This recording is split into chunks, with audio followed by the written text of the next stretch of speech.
Alright then guys, welcome to the latest video. So today what I'm going to do is I'm basically just going to run through my Medicheck's blood results. So just before Christmas I basically just wanted to see where all my bloods were at, see if I was in a healthy range. Obviously I've been out of prep for October time, so a good 2 to 3 months, about 10 weeks. I'm not sure the exact time frame, but I've been out of prep long enough now to be feeling myself again, feeling good again, feeling healthy again, back to sort of normal levels of body fat and generally of hormone levels, feeling back to normal. So I thought it'd be a good idea just to see where they were at. And then I thought it'd be a good idea to do a video and run through the different sort of data points that you get from the blood test and what they mean, ways to improve those different data points, and hopefully it can help some people as well. I would massively recommend it, to be fair. I think a lot of people only think this is for people who are on PEDs, so people that are taking steroids.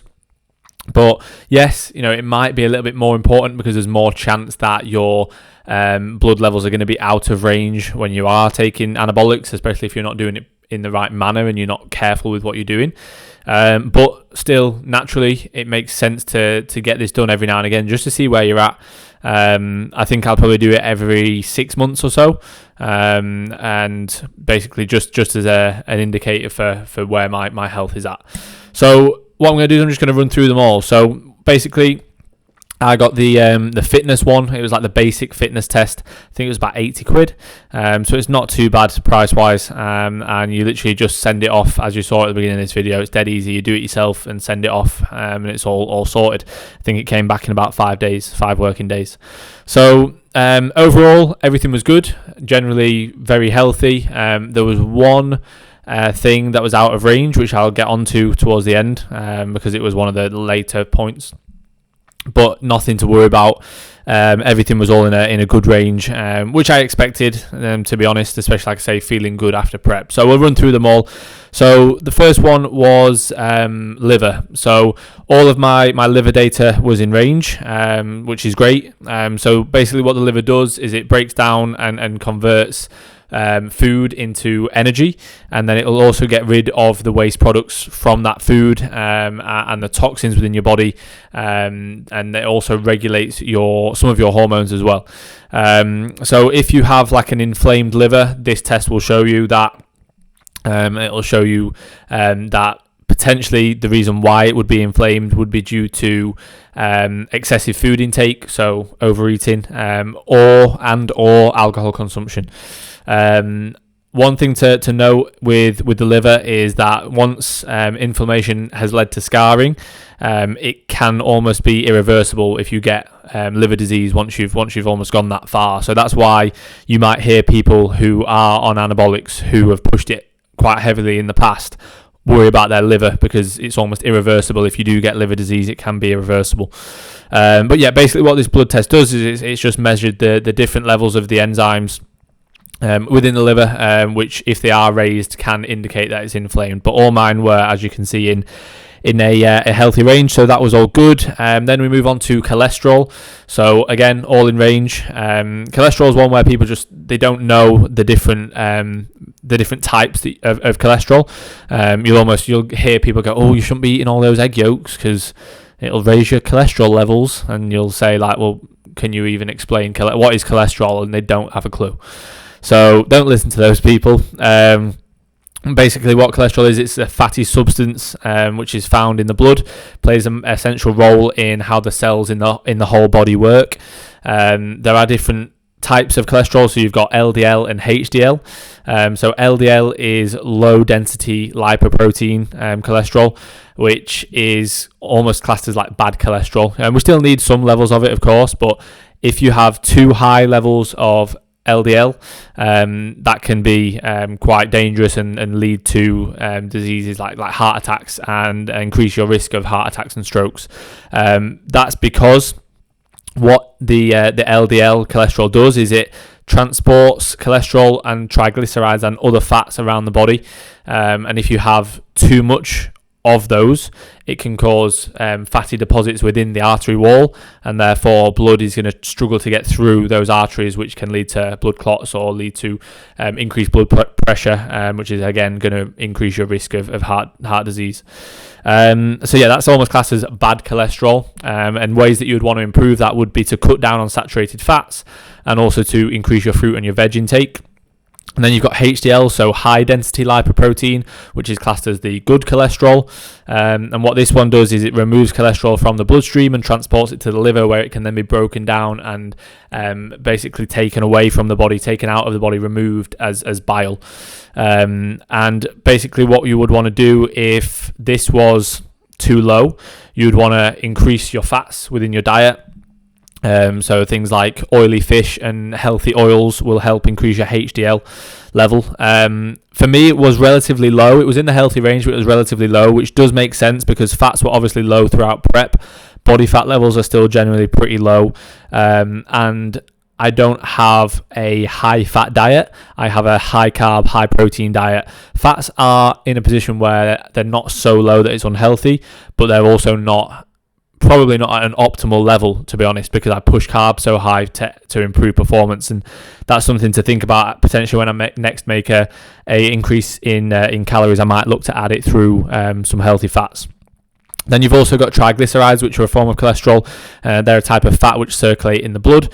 After we eat, what the body does is it basically converts the excess calories. So if you overconsume food, it converts those excess calories into triglycerides, which are then transported around the body and stored as fat. So when we then need energy, the body can release those triglycerides as fuel. So that's why when you're in an energy surplus, you're going to store more fat, and you therefore increase body fat levels. When you're in an energy deficit, you then lose fat because your body needs that energy that has been stored as fat. So one thing to note, which is quite interesting, is that only some of the cholesterol in the body comes through your diet. Your cholesterol levels are actually inherited. So, some people may find it harder to bring cholesterol levels down no matter how hard they try with being as healthy as possible, because they've inherited high cholesterol levels potentially through, let's say, being passed down through people who have been obese, let's say, in their family. Ancestors, that's the word. So inflammation was the next one. I'm not going to go through this one too much. So basically, inflammation can be acute or chronic. Acute inflammation would be something like a slight infection or an injury that you've got. Chronic inflammation would be more so like a long-term disease, let's say like arthritis. If you do have high levels of inflammation, if you were to take this test and it came up as high levels of inflammation, ways that you could improve that would be to increase levels of fruit and veg in your diet, in more fatty fish and nuts. Again, like healthy fats, healthy oils are always good for almost like anti-inflammatory foods. Then we've got muscle health. So creatine kinase is the data that it gives you on this one. Basically what that is it's an enzyme which is necessary for muscle function. So it's found in the heart and in the skeletal muscle as well. And basically what this test does is that it monitors your levels of CK, which is creatine kinase, and basically the sort of, if you have higher levels of it, it generally shows that you have more muscle mass, but also more muscle damage. But if you have too low levels, if you're under the healthy range, then it can be an indicator that you're sort of very low in terms of muscle level, and also can increase risk of heart disease. So that one, it's a good one to note. It does say that if you take the test after you've trained, so like a day after you've trained, that they may be elevated. And I did train the day before I took it. But again, all within a healthy range anyway. Then we've got iron.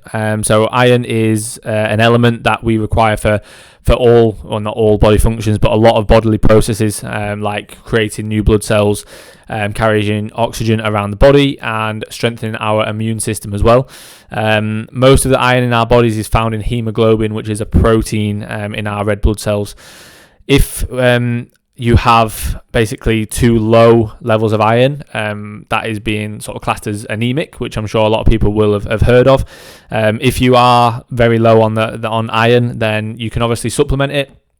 Iron supplements are really widely available, but generally I'd recommend increasing food in terms of like red meat or leafy green vegetables like spinach and kale. Those kind of foods are high in iron.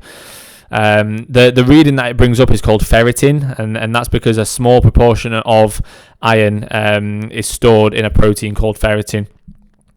So it's not all just in the hemoglobin.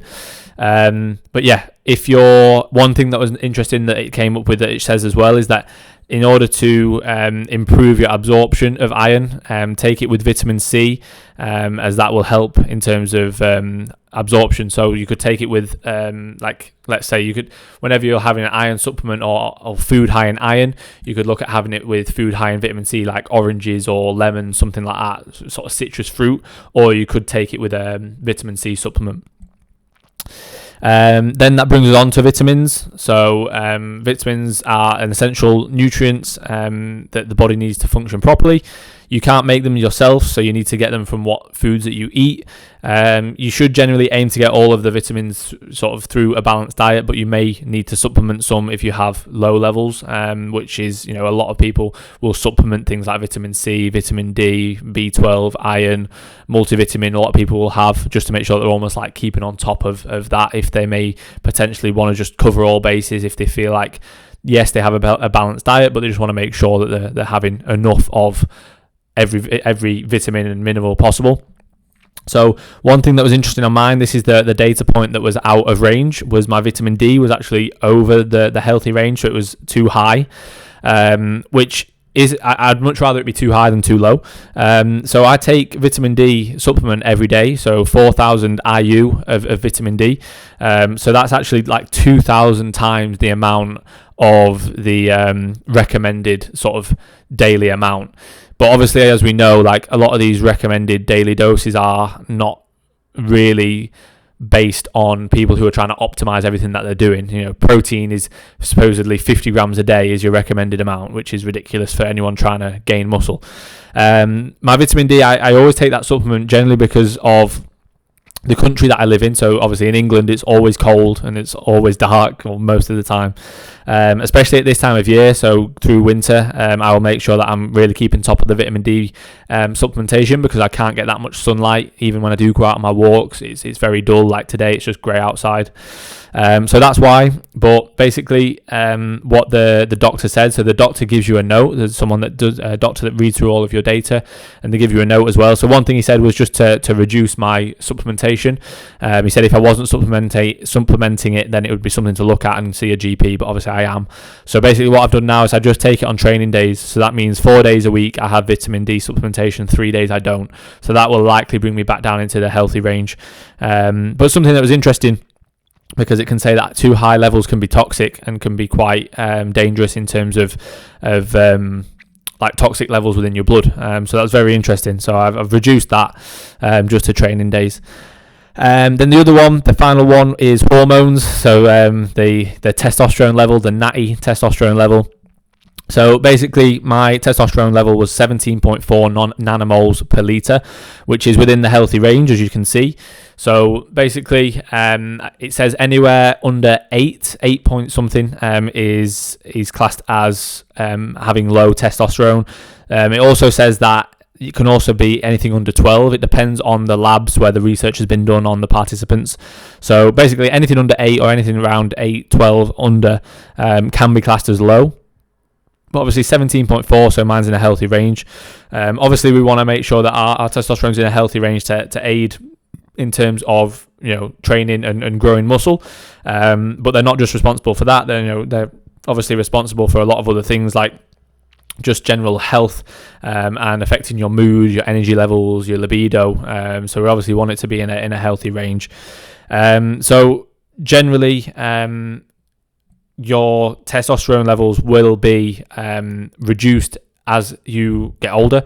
So it's generally like 30 and above, you're going to start to see degradation and reductions in your testosterone levels. So it would be probably smart to get these tests done maybe more regularly when you are at that age. And obviously testosterone is going to be a lot higher when you are taking PEDs. So if you're taking PEDs, it's going to be likely a lot higher than where mine is at 17. But in order to like increase your testosterone levels naturally, if your testosterone levels are low, then basically it's just looking after yourself. So basic things like your sleep, make sure that you're not neglecting sleep. Aim for between sort of 7 and 9 hours a night. Body fat levels, if you're too lean or too fat, generally your testosterone level is going to be lower. So generally, if your body fat levels are higher, you're going to have higher levels of estrogen, which means you're going to have lower levels of testosterone generally, especially if you're not taking anabolics. And then on the other hand, when you're very, very lean, your testosterone levels are low as well. Hence why, like during a prep or a fat loss phase towards the end, you might have reductions in libido and energy levels. To have a balanced diet, so make sure that you're getting, a good balanced diet in, plenty of fruit and veg, making sure that you're having an adequate amount of food. So, again, not under eating or overeating. Training, making sure that you are doing some form of resistance training will help increase your testosterone level. Vitamin D, magnesium and zinc have all been shown to help in terms of increasing testosterone levels as well. And also just trying to keep your stress levels low will help massively. So like I say, just looking after yourself. And all these variables are things that when I have, clients, all of these things are things that we're trying to nail. These variables, we're trying to be meticulous with making sure that every single one is in place and as optimal as possible, so that they're as healthy as possible physically and mentally, and therefore can get the best results possible and do so for the longest time possible. So that's pretty much everything. It's a little bit of a long video just running through, but I thought some people will find some value from this, and a lot of it is very interesting. The main take-home point for me is that people need to understand how nutrition, sleep, exercise, lowering your stress levels, these basic things, looking after yourself, they are the main focus. They are classed generally, for me, they are your medicine. So it's like exercise as medicine, nutrition as medicine. A lot of people be like, what, food isn't medicine? Or they'll moan that they're getting ill all the time, but their diet is horrendous. They don't get enough sleep, they don't drink enough water, they don't exercise, and they're wondering why they get ill. It's like, it's basics. It's not rocket science. So think of all these things as medicine, and think about, the goal being prevention of getting ill and of any, potential diseases or issues in the future. Prevention versus cure. So versus getting to that time where you get these diseases or these illnesses and then having to worry about it then and trying to cure it almost when it's too late. You can prevent it by just looking after yourself. So yeah, I'll leave it there. I hope that you guys found this useful. Any questions on anything, please just ask. I know it's quite a sort of technical topic, so please do feel free to ask any questions in the comments. Happy New Year. This is the first video in the new year, so I will start doing some more content. It's just been a very, very busy time with business. Can't complain, coaching wise is getting very, very busy, which is great, but it just means that content has taken a little bit of a backseat recently. So apologies for that. I will get some more videos out soon. I hope everyone is good. Thank you for watching. Please like and subscribe, and I will see you all in the next video.